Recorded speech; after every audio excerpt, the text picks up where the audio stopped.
Lima ulik wal khatimi lima sabab nasiril haqqi bil haqq wal hadi ila siratikal mustaqim wa alihi wa sahbihi haqqa qadri wa miqdarihi amma ba'd.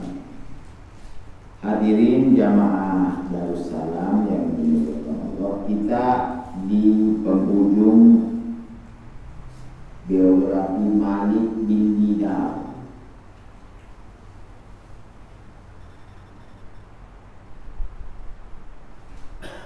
Apa kata beliau? Lawis tata'tu an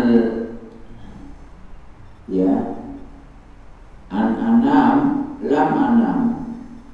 Seandainya saya bisa tidak tidur, saya tidak mau tidur karena saya takut azab turun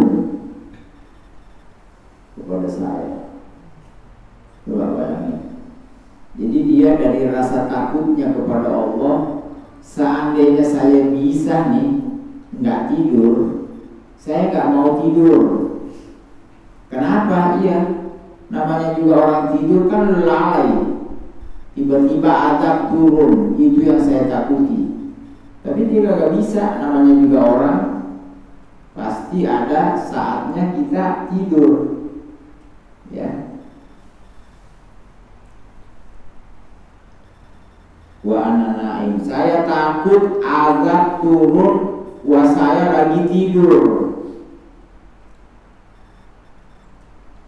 Wa qala, beliau mengatakan kharaja Sulaiman alaihi salam min mawqibi wa marra bi bulbul ala husni syaw.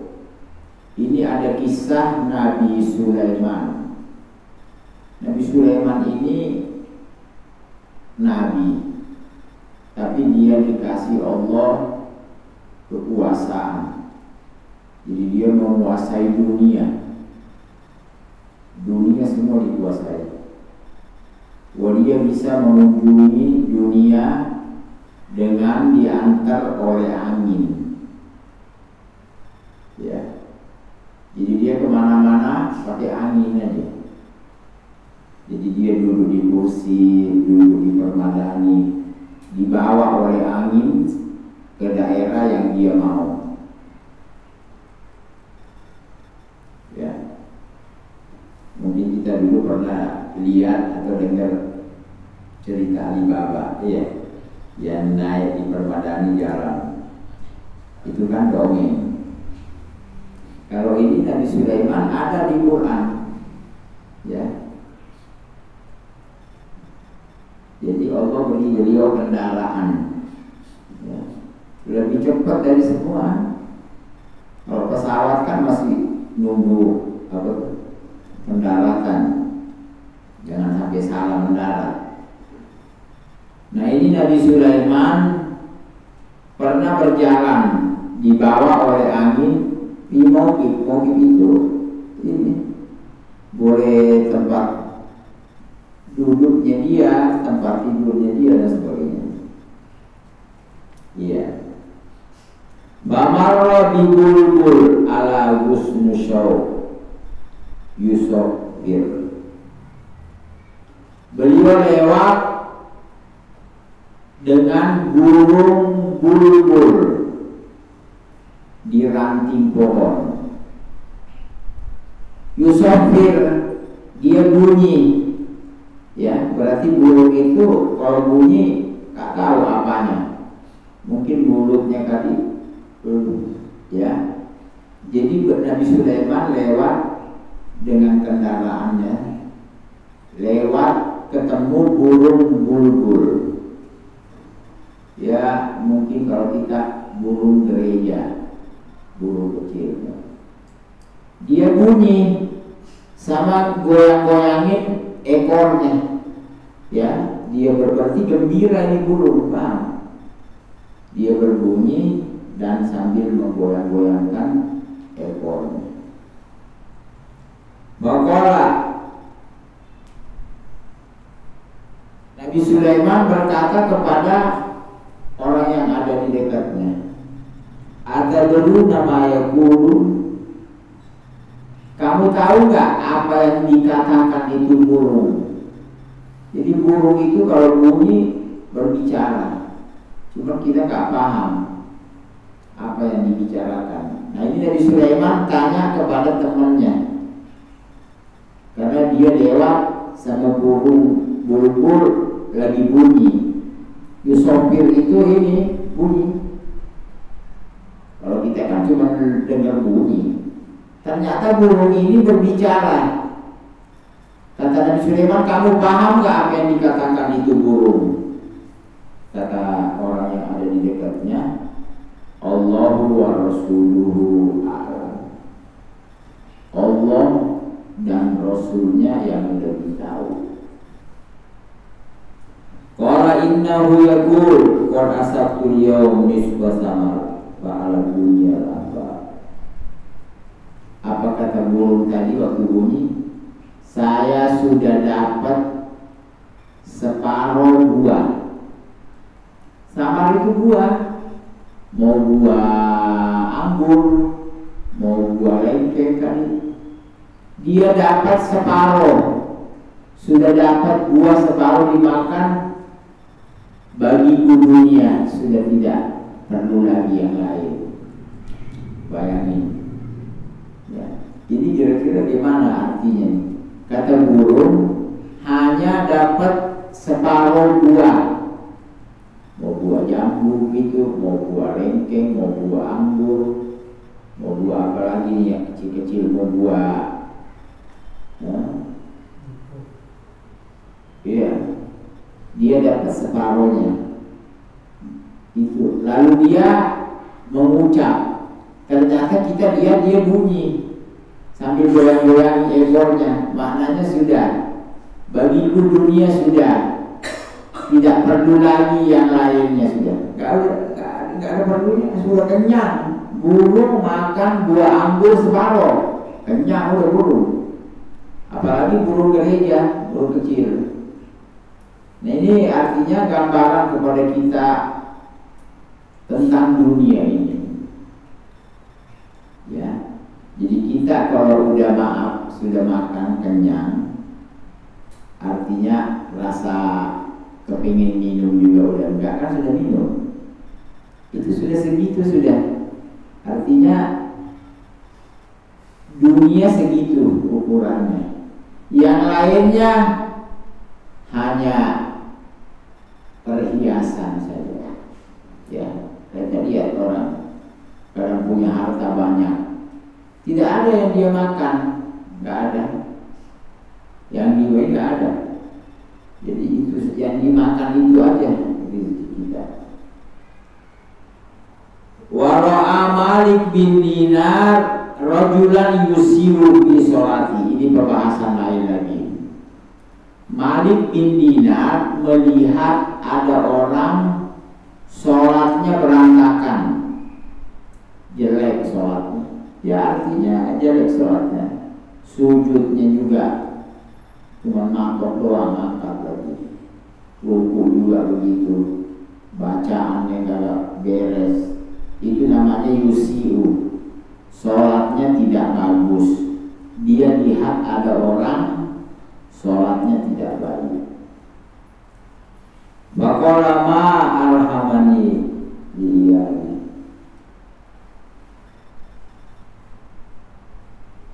Alangkah kasihannya saya pada keluarganya.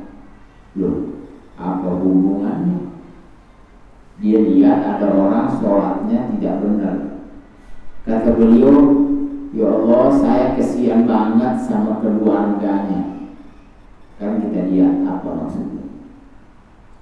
Baqila lahu hadza yusi'u bi sholati. Lalu ada orang mengatakan kepada Malik bin Dinar, ini orang sholatnya berantakan, kok kamu kasihan sama keluarganya? Ya. Qala innahu kabiruhu wa minhu yata'allamu. Ini paling gede di rumahnya, keluarganya belajar sama dia. Jadi kalau ini orang sholatnya kagak beres, berarti pasti istrinya, anaknya juga kagak beres juga, karena dia kepala keluarga.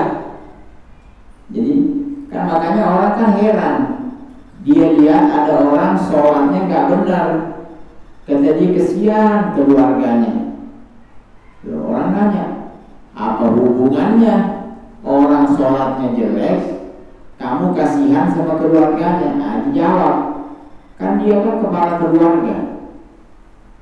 Sekarang anaknya ngelihat bapaknya sholatnya hancur begini, si anak melihat apa adanya udah. Jadi anak ini walaupun sholatnya jelek merasa bagus, karena dia lihat bapaknya sudah segitu sholatnya. Ya, tuh, makanya kita hati-hati. Karena kalau kita sholat sama istri sama anak itu, kadang kalau nempel udah ngangkat, bujur ini. Itu anak kita kan melihat kita. Akhirnya anak kita sholatnya nanti kayak begitu juga, kurang lebih kan. Itu maksudnya. Walamma hadara malikan al-maut. Nah ini terakhir, ketika kematian sudah mendekatinya, jadi sudah dekat kematian. Ini kisah Malik bin Dinar.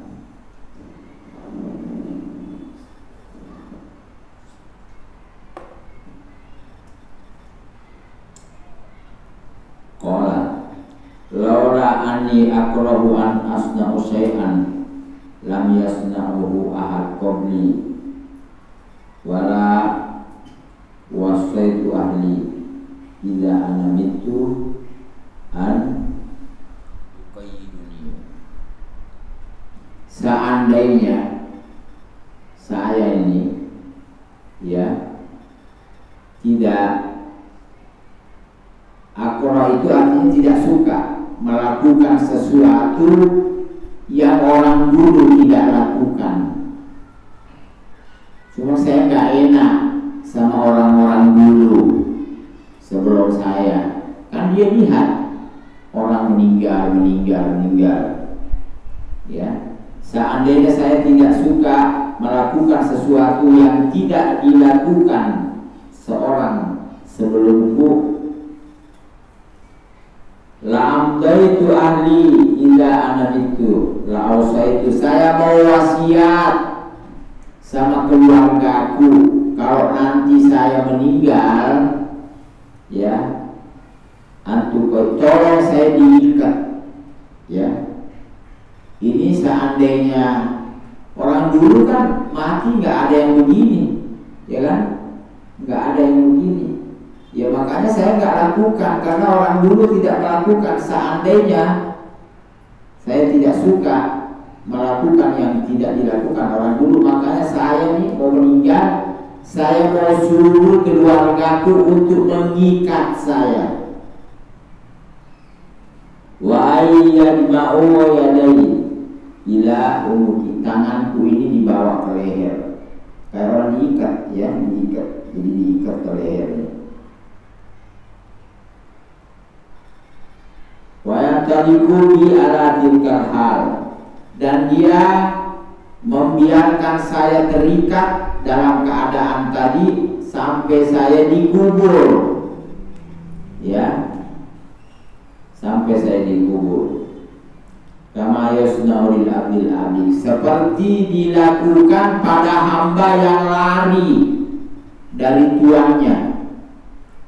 Jadi dulu tuh ada hamba sahaya, kan dia lari tuh dari tuannya, nanti kalau ketangkep diikat.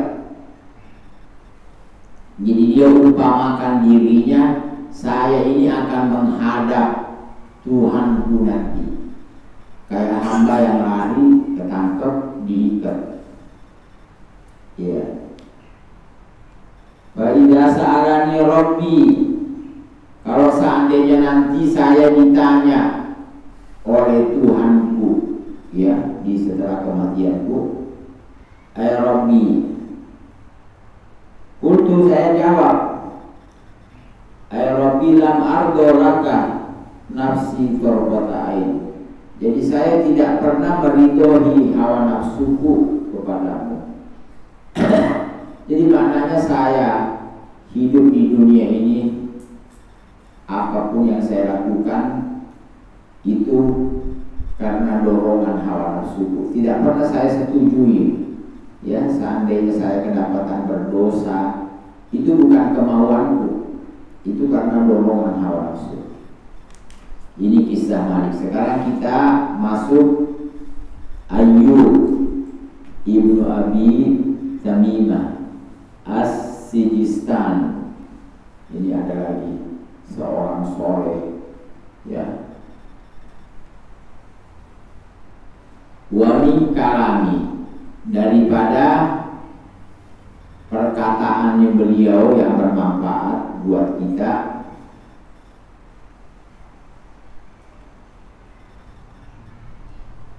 Ya,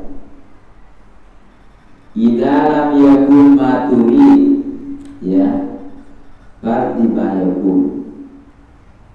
La yanqalu rajulu hatta yakuna fi khosratan. Ya.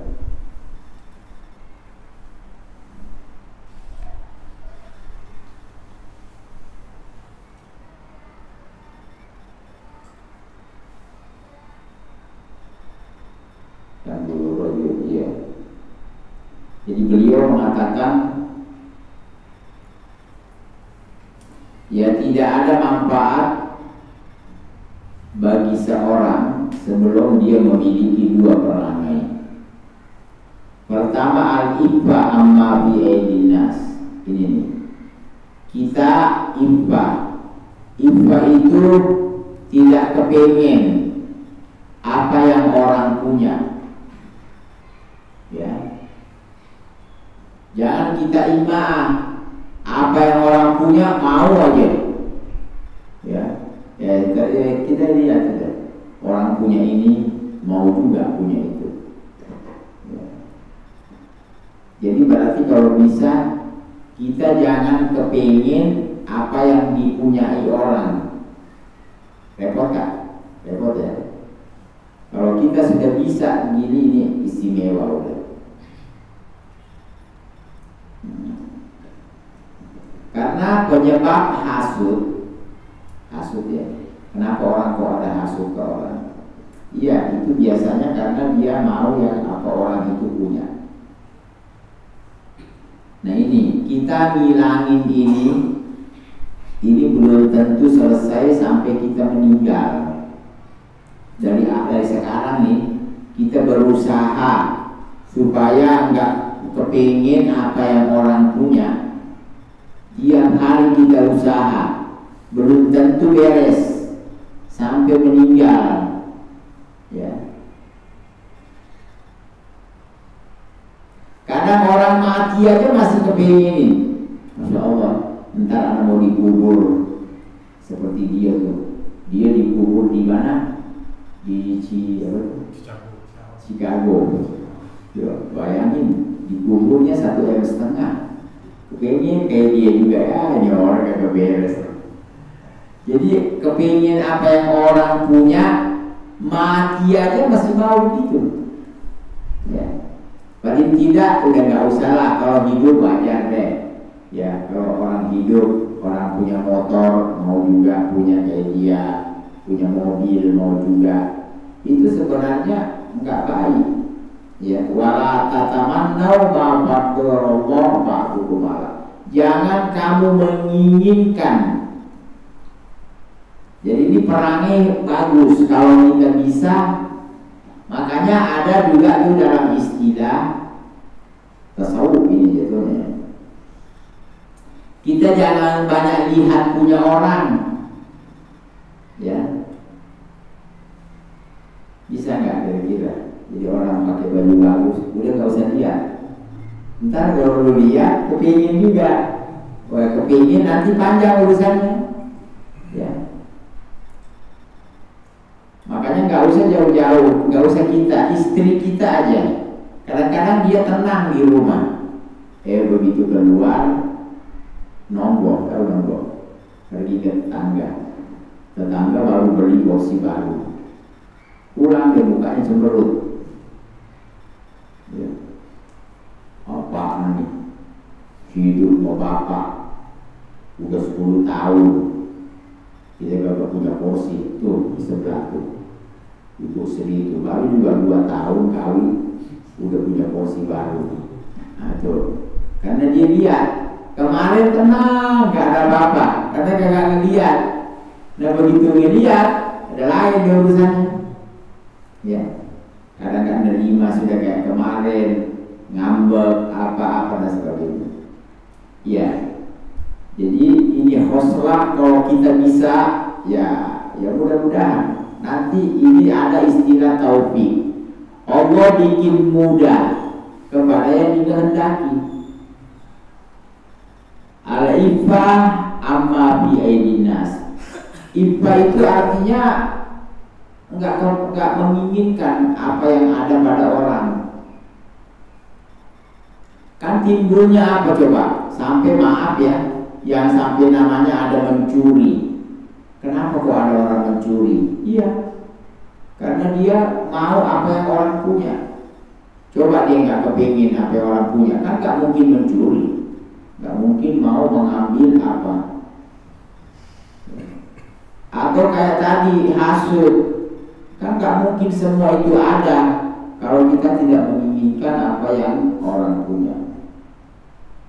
Wa tajawuz amma yakunu minhum. Kita maafin apa yang terjadi pada mereka. Waduh, ini 2 perangai aja nih kalau kita bisa bawa menghadap kepada Allah, sudah orang yang sangat bahagia. Ya, kita tidak menginginkan apa yang orang punya. Kalau orang salah kita maafin, udah beres urusannya. Ya, yang mudah-mudahan Allah kasih kita hidayah, amin. La ilaha illallah.